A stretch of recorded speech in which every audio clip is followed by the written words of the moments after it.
Hey everyone, Leon X here, and welcome back to another Sherlock Holmes Crimes and Punishment.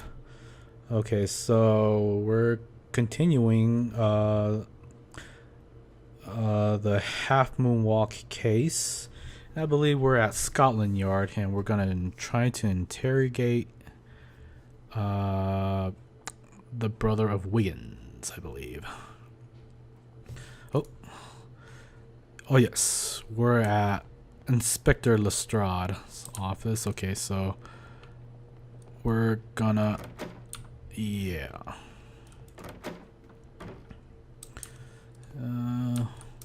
Oh yeah, there was a personal stuff. Let's check it out. There was a gun. This is the gun that Leighton was holding when he was caught by the police. It is a Webley revolver, a reliable weapon. Is it? Oh damn! Don't point that thing at me. All right. And it seems as though the shells were not removed from the cylinder. Can we check it out?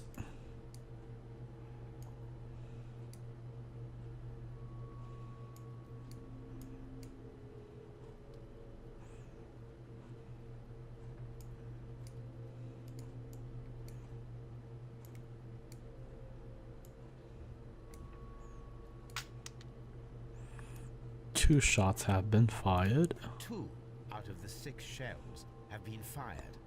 There were 2 shots. Oh boy. These cigarettes are filled with cheap tobacco. Nothing interesting. A cheap watch, bought with his own money, no doubt. Oh boy, oh boy, oh boy. Alright, let's interrogate the suspects.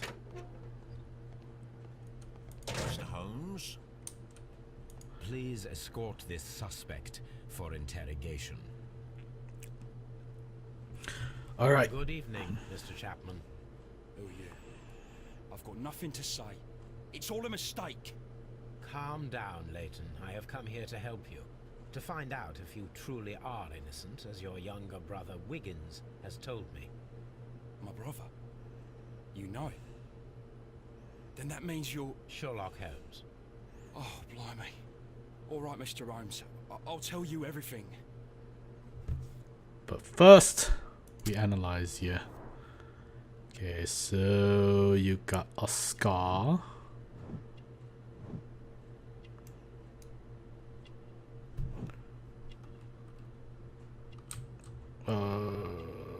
Whoops.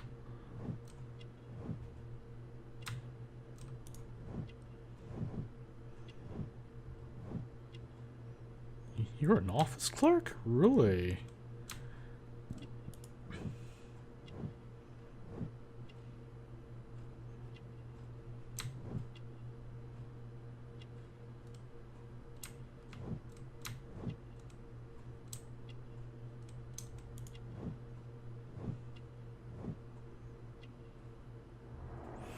Alrighty then. Your story. Good. Tell me your account of what happened.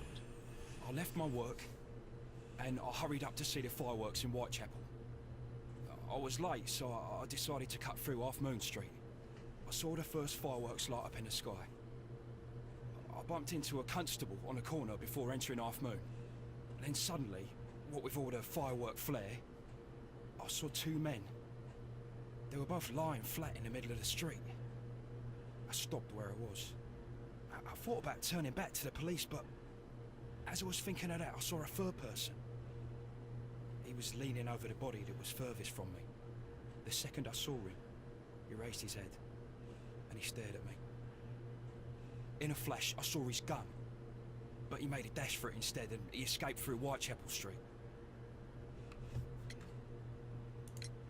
So you might still have had time to return to the constable. I panicked. I didn't know what to do. Anyway, I approached the bodies just to see if they were still alive. I saw that one had blood pumping out of his stomach. He was dying. It was horrible. The second one was already dead. He had a hole in his head. He was holding a gun in his hand though. I took it and then I followed a third man. Why would you? Interesting. Pray, continue. I turned a corner, and I saw the man standing in the middle of the street. He seemed to be in some sort of panic. And then, Mr. Holmes, something strange happened. I told the police and they laughed at what I said, but I swear to you, my words are true. I started running towards him. But then I was blinded by a flash. It was so bright that I hardly saw anything for a good dozen seconds. But I kept running forward. As I arrived in Whitechapel, I heard a woman screaming. And then I was caught by the police. But there wasn't a trace of that man. Of course, then they found a gun and all that blood. I couldn't see the murderer escaping and all that mess. Perhaps I was still half-blinded at that moment. A thrilling account, my young man. Leighton, are you able to describe the person whom you saw standing in Half Moon Street? Well, I wasn't able to see his face at all. It was too dark, and he was too far away. I could see his silhouette. And what about that? Nothing so special. He was wearing a jacket. He was quite average in size and his weight. I see. Was there anything else that struck you at the time? No.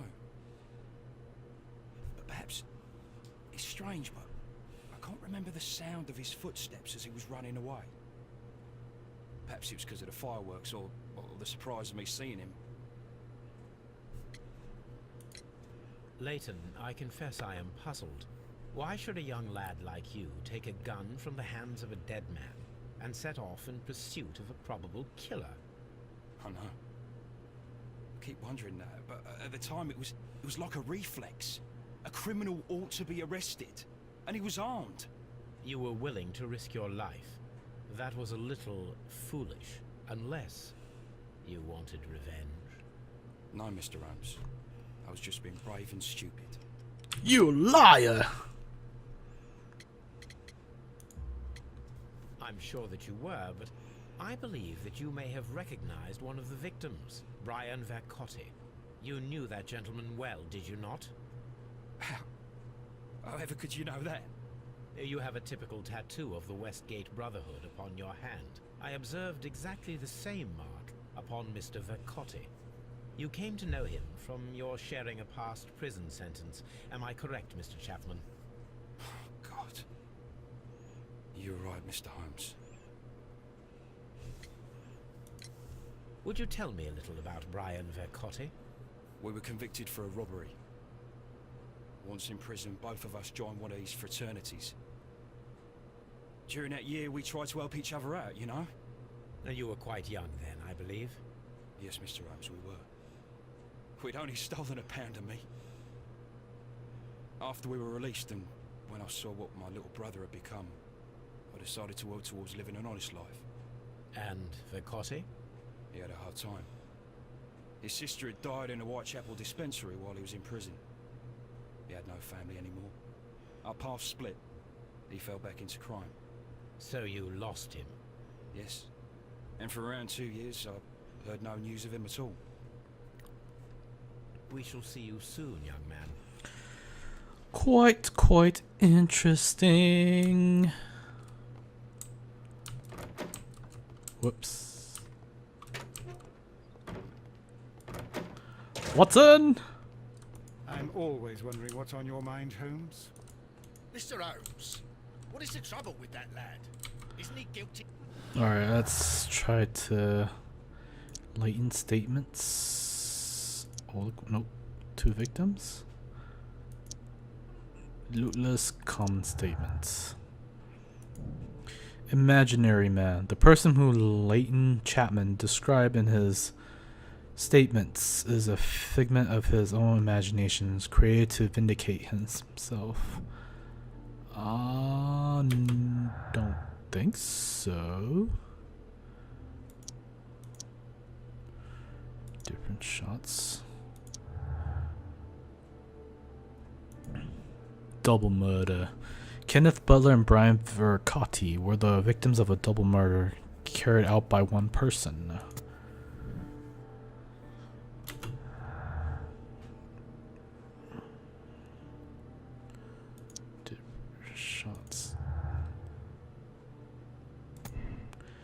simultaneously shots. Turner could hear the contrast between 2 fired shots, as in fact 3 shots were made. At first, a single shot was fired, and then 2 guns fired simultaneously directly afterwards. Firing position. Turner could hear the contrast between 2 fired shots, as they were made from different points in Half Moon.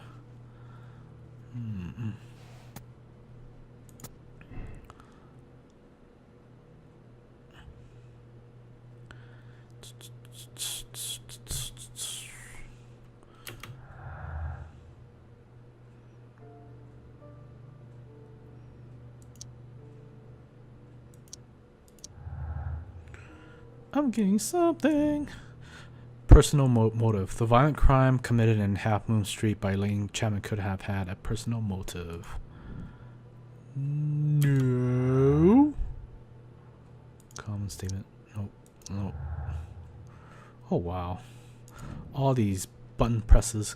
Compelling evidence. The witness testimonies and the crime weapon clearly point to one possible culprit. No. Alright. Let's get on with it.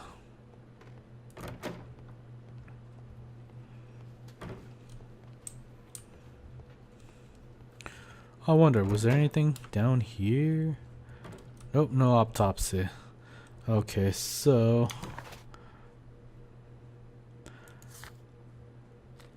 let's go to Baker Street. Back home.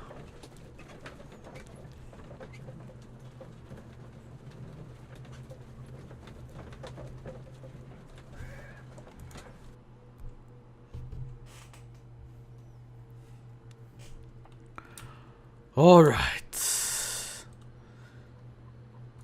that lady still there? Of course. Toby. Hello, Toby. All you need now is a shawl and a mock cap, and you could be Mrs. Hudson's younger sister. Wow. I'm always wondering what's on your mind, Holmes. Okay, so personal archives. Let's search for the bracelet. Antique bracelet.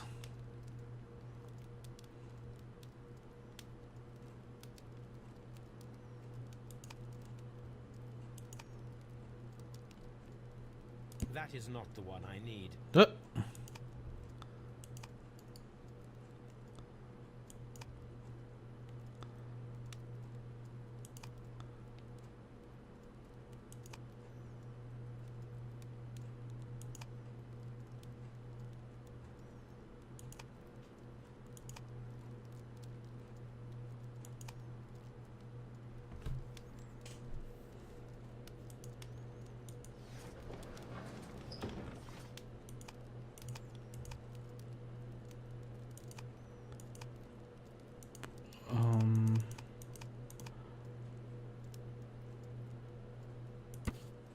There we go. Okay, so these beautiful antique jewels represent a part of the Hellenistic treasure collection. Depicted are the 5 heads of mountain rams upon a bracelet, necklace, and ring, each made of pure gold. The 5 rams of Mytilene have been missing from the museum since 1885. Here it is. I need to continue my research in my archives. Very well. 1885. There we go. So, the Strand, a treacherous theft. The Hellenistic treasures were stolen yesterday evening while being transported by a cab on their way from the British Museum to the Glassford Fine Art Exhibition. Pawn shop owner Kenneth Butler contacted Scotland Yard that night and provided information regarding a gentleman who had attempted to sell him a collection of historical art at his pawn shop in Church Street. The police have since captured the described man, a professional thief by the name of Vincent Foley, who had been in the process of escaping London via the port. He was recognized by the surviving driver of the cab that had transported the collection of Hellenistic treasures. Vincent Foley refused to confess as to where the remainder of the treasures were hidden. He was eventually imprisoned. The lost treasures are still to be found. Here it is. One of the victims, Kenneth Butler, was involved in the story of the stolen Hellenistic treasures. A visit to his pawn shop should tell me more. Let's do it!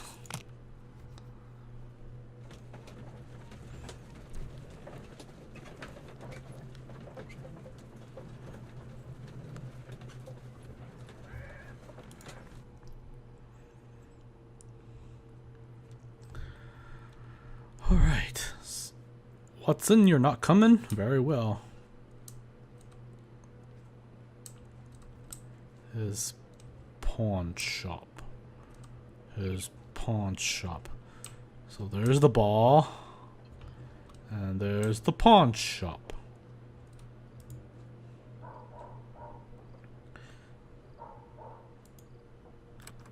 Mr. Butler's key matches the lock perfectly.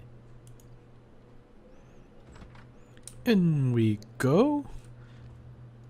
Just like that. Okay, shelves. Climbing equipment exam. Crampons and a sharp ice axe would only be brought here by a mountaineer.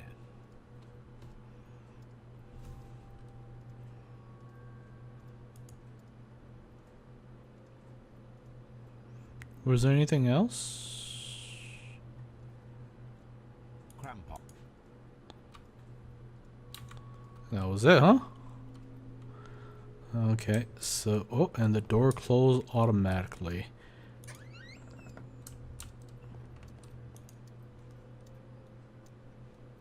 A flare pistol. Perhaps it was pawned by a destitute sailor.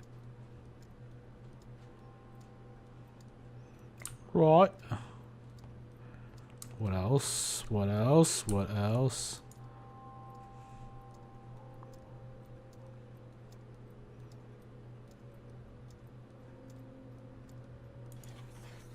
It looks as though Mr. Butler kept a careful record of his operations.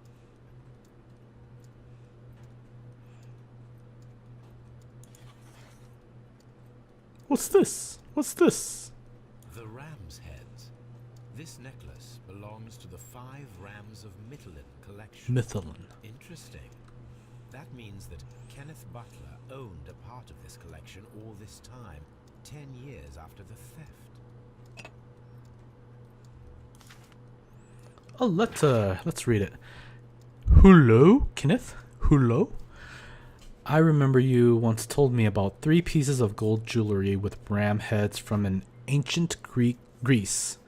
You still got them, right? Well, good news for you. I found a man loaded with money who's crazy about these jewels. He's ready to fork out a small fortune. I can arrange a meeting with this money bag for you, but I want you to cut me in on the deal. I'll be waiting for you at the crossing of the Great Alley and Half Moon Street on Sunday evening before the fireworks.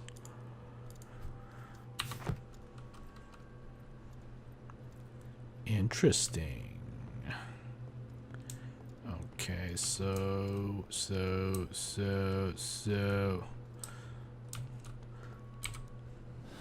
look at a deduction board.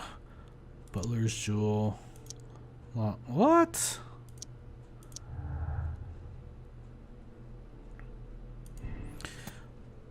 Burglary motive. The search for the missing Hellenistic treasures could be the motive for the crime that was committed in Half Moon Street. Mr. Turner picked up the bracelet directly after the murder, but the ring is still missing. Personal motive. The violent crime committed in Half Moon Street by Leighton Chapman could have had a personal.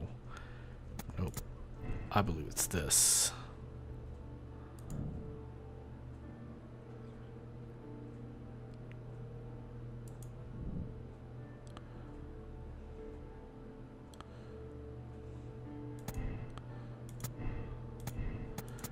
So what if I choose this?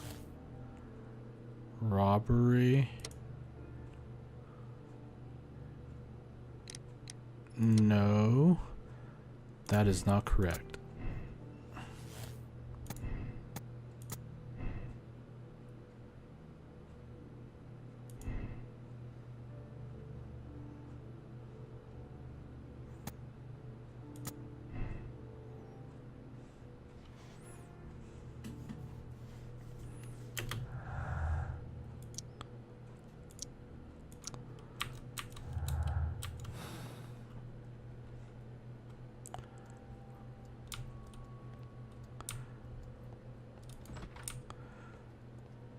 Is there anything else?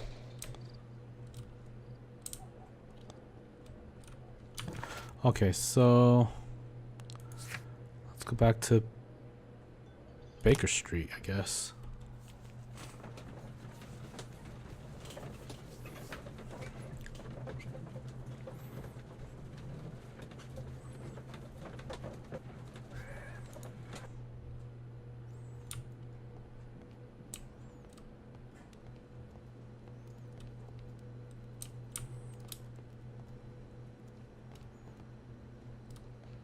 My analysis table. It is useful for my... I'm always wondering what's on your mind, Holmes. Ooh, let's check out these personal letters. Dear, Albert Dunn's confession.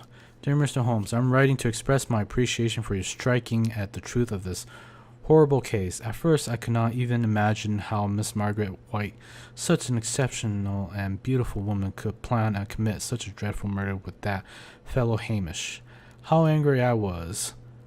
What? Let's see. Oh yeah, this was the plant case.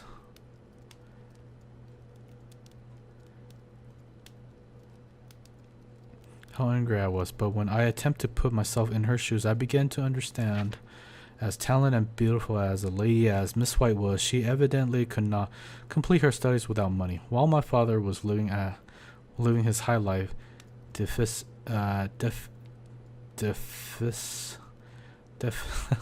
whatever, in human sympathy. Thank you for your kindness towards her. She is no longer here, and I already miss her. Sorry, dude. This is where I keep my post. Reset. My archive. I can always consult. I'm going inside Watson's. Let's see.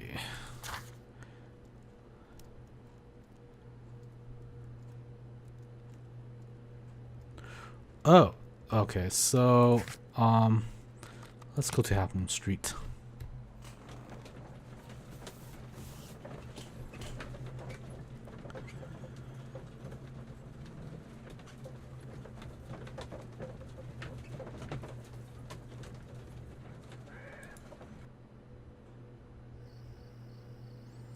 So, yeah, back to the bodies.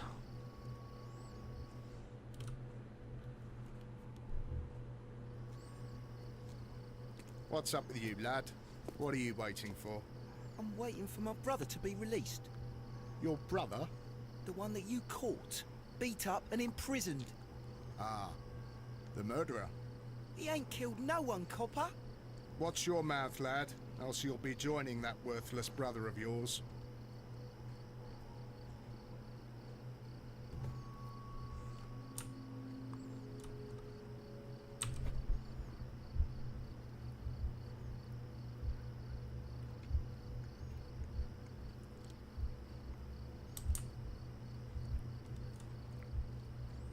Select the gunman.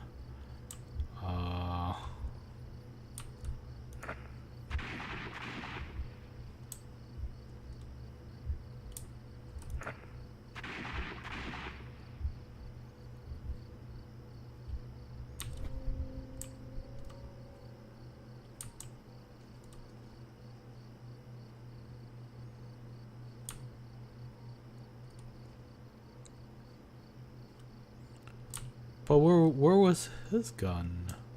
He said he took one of the guns, right?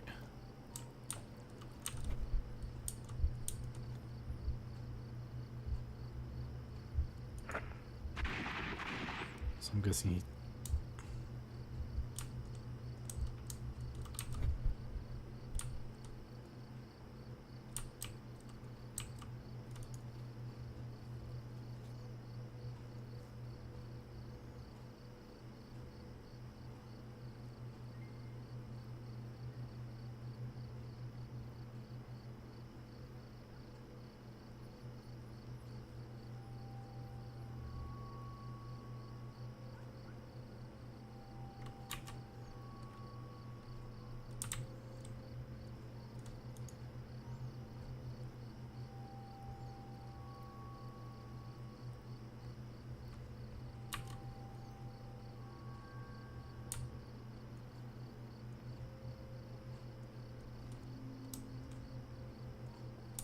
Ooh. I am unable to see any higher. I need to find something to lift my lamp. This. This should be useful.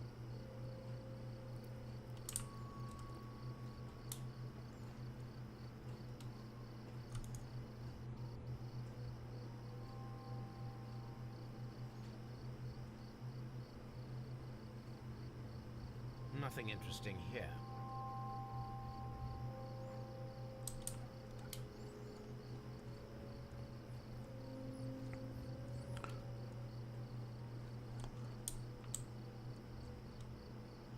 There's gotta be something here.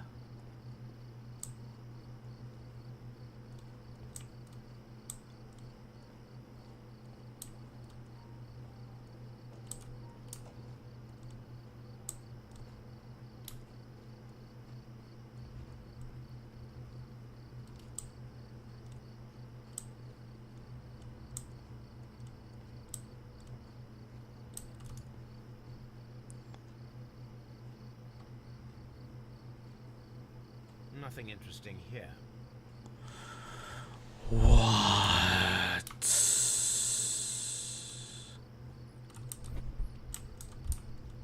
Oh.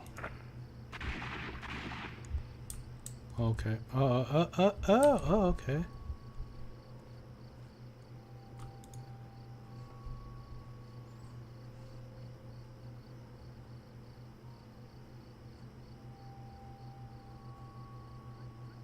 This is most definitely a bullet hole.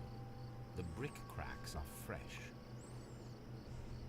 Watson, there was a third shot fired in this street. Watson, where are you, Watson?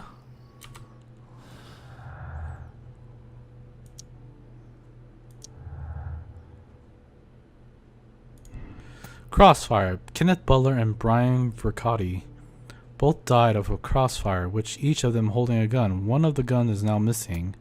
Double murder. Kenneth Butler and Brian Vercotti were the victims of a double murder carried out by one person.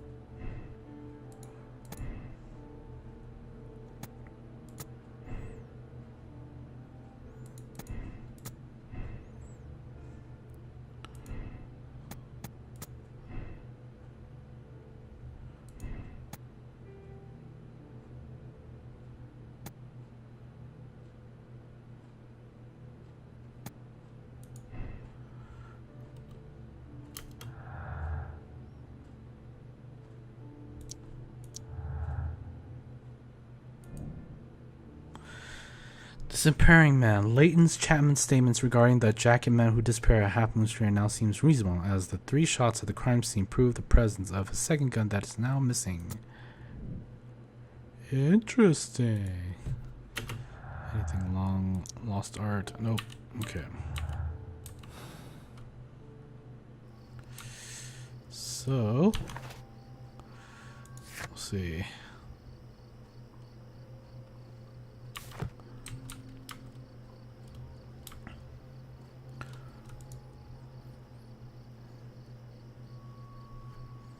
Constable Marrow, I would value your assistance in this investigation. It would be my pleasure, Mr. Holmes. I would like to make sure that there are no places in Half Moon Street where a man could hide while you were running through it with your lamp.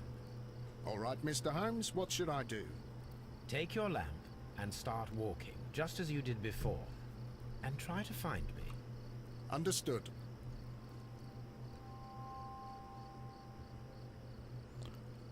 I control the cop.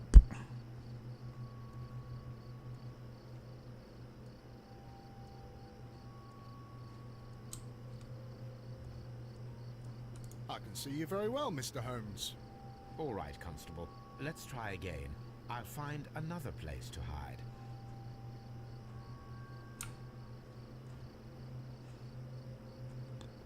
Corners? Corners, huh? Here you are, Mr. Holmes. All right, Constable. Let's try again. I'll find another place to hide.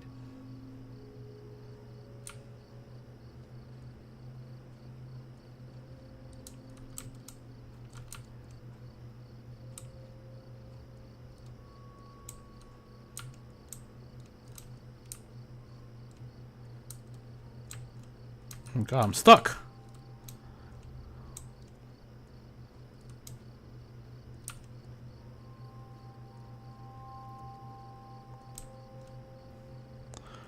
How far does Sherlock go? Pretty far.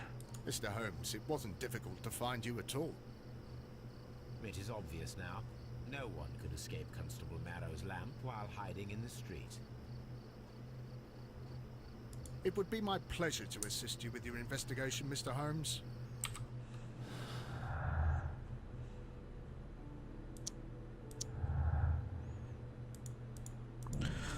Up the walls. If we can assume that there was no...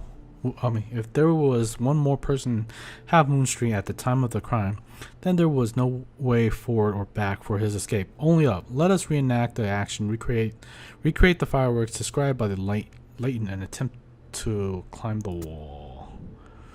This is interesting, but I'm afraid we are gonna stop right here. And let's see,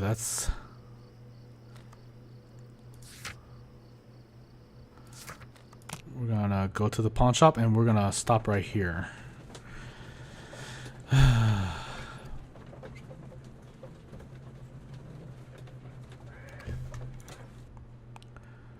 Alright, I just want to say thank you for watching.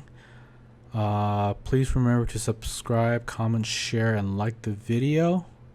And I'll see you guys next time on another Sherlock Holmes Crimes and Punishments. Have a good day, everyone.